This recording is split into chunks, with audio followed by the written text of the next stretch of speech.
तो प्रक्रिया अलग होगी। ठीक है, तो फिर एक निषेचन होता है। निषेचन सभी को मालूम है, निषेचन क्या होता है। निषेचन वह प्रक्रिया है जिसमें नर युग्मक और मादा युग्मक आपस में मिलते हैं और एक जाइगोट का निर्माण करते हैं, इसी को कहा जाता है निषेचन। ठीक है, तो निषेचन जो होती है हो जाएगा, तो इसमें n और प्लस n और बराबर हो जाएगा 2n, इसको कहा जाता है जाइगोट। जाइगोट का निर्माण होगा, इसको कहा जाता है निषेचन, फर्टिलाइजेशन। यदि आपस में जो है स्पर्म और ओवम आपस में मिलते हैं और फर्टिलाइज हो जाते हैं, तब ऐसा होगा, तब जाइगोट बनेगा। ठीक है, और इसके बाद जो अभिक्रिया होती है निषेचन के 24 घंटे बाद, कितने घंटे बाद, निषेचन के 24 घंटे बाद विदलन स्टार्ट हो जाता है, विदलन। ठीक है, जिसको कहा जाता है क्लीवेज। क्लीवेज स्टार्ट हो जाता है, विदलन। ठीक है, विदलन वह प्रक्रिया है जिसमें इसमें कई ज्यादा कोशिकाएं बनने लगती हैं और इनका आकार छोटा हो जाता है, तो इसको कहा जाता है विदलन। ठीक है, तो निषेचन के 24 घंटे के बाद, ठीक 24 घंटे के बाद हो जाएगा विदलन स्टार्ट। ठीक है, विदलन स्टार्ट हो जाएगा, तो इसमें कई कोशिकाएं आपस में खंडित होंगी। ठीक है, विखंडन इनका स्टार्ट हो जाएगा और इस विखंडन की प्रक्रिया को आकार में घटना और विखंडन में बदलना, इसको कहा जाता है क्लीवेज, विदलन। तो ये 24 घंटे बाद स्टार्ट हो जाएगा। और ये कैसे स्टार्ट होगा, जैसे कोई ये ओवम बनाया था जिसमें कई भाग थे, जोना पेलिसुला था,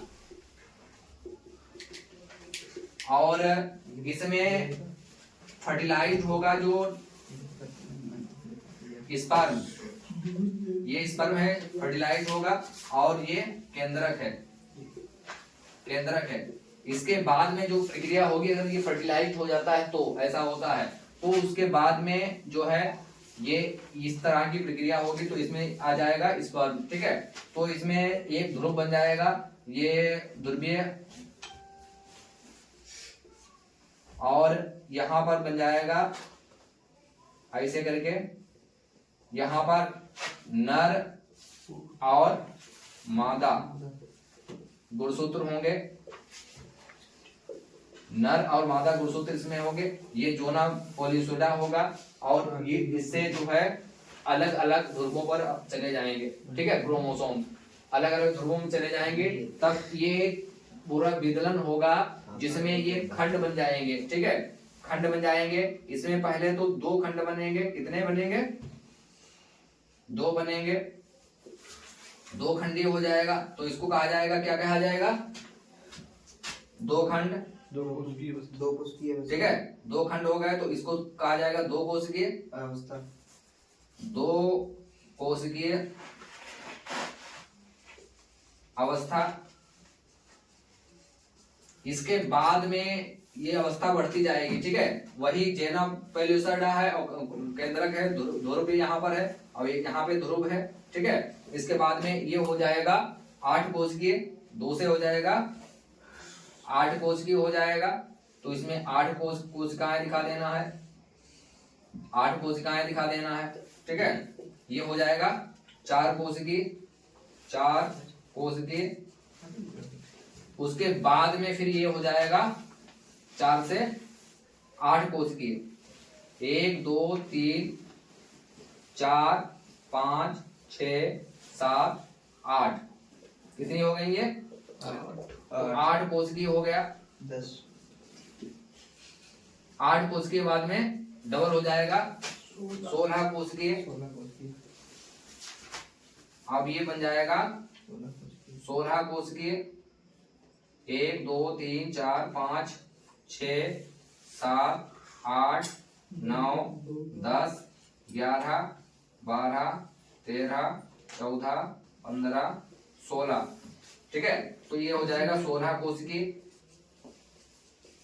और उसके बाद में ये हो जाएगा 32 कोशिकीय, 1 2 3 4 5 6 7 8 9 10 11 12 13, 14, 15, 16, 17, 18, 19, 20, 21, 22, 23, 24, 25, 26, 27, 28, 29, 30, 31, 32। 32 कोशिकीय। तो ये हो जाएगा 32 कोशिकीय। 32 कोशिकीय। इस अवस्था को कहा जाएगा मोरूला अवस्था। क्या कहा जाएगा? मोरूला अवस्था। ठीक है, मोरूला अवस्था हो जाएगी। ये ठोस गेंद के समान होता है और इसमें कोशिकाओं की संख्या बहुत ज्यादा बढ़ जाती है और साइज में ये छोटा हो जाता है। ठीक है, यानी कि इसमें कोशिकाओं की संख्या बढ़ जाएगी लेकिन साइज में ये छोटा हो जाएगा और ठोस गेंद के समान होगा। इसको कहा जाता है मोरूला अवस्था। अब यही मोरूला अवस्था होती है ब्लास्टोला अवस्था में बदल जाएगी। किसमें? ब्लास्टोला अवस्था में। ब्लास्टोला अवस्था में, ब्लास्टोला अवस्था में बदल जाएगी और उसके बाद में अंतररोपण हो जाएगा। इसका क्या हो जाएगा? अंतररोपण। अंतररोपण हो जाएगा। इसका अंतररोपण हो जाएगा। जैसे कि सभी को मालूम है कि निषेचन जो होता है फैलोपियन ट्यूब में होता है। ठीक है, काय में होता है? अंडवाहिनी में। जब अंडवाहिनी में निषेचन होता है तो ये ब्लास्टोला अवस्था जो होती है ये खिसक के कहाँ जाएगी? गर्भाशय में। गर्भाशय से ये इसको स्थानांतरित करना इसका अंतरोपण कहलाता है। गर्भाशय से दीवार से चिपकना, निचली सतह से ये चिपक जाता है, इसको कहा जाता है अंतरोपण। और ये ब्लास्टोला अवस्था में अंतरोपण होता है। ठीक है, इतना ध्यान रखना है कि ब्लास्टोला अवस्था में इसका अंतरोपण हो जाएगा और वहीं से स्टार्ट हो जाएगा इसका पूरा प्रोसेस। ठीक है, और इसी से धीरे धीरे जो है प्लेसेंटा का निर्माण हो जाएगा भ्रूण से।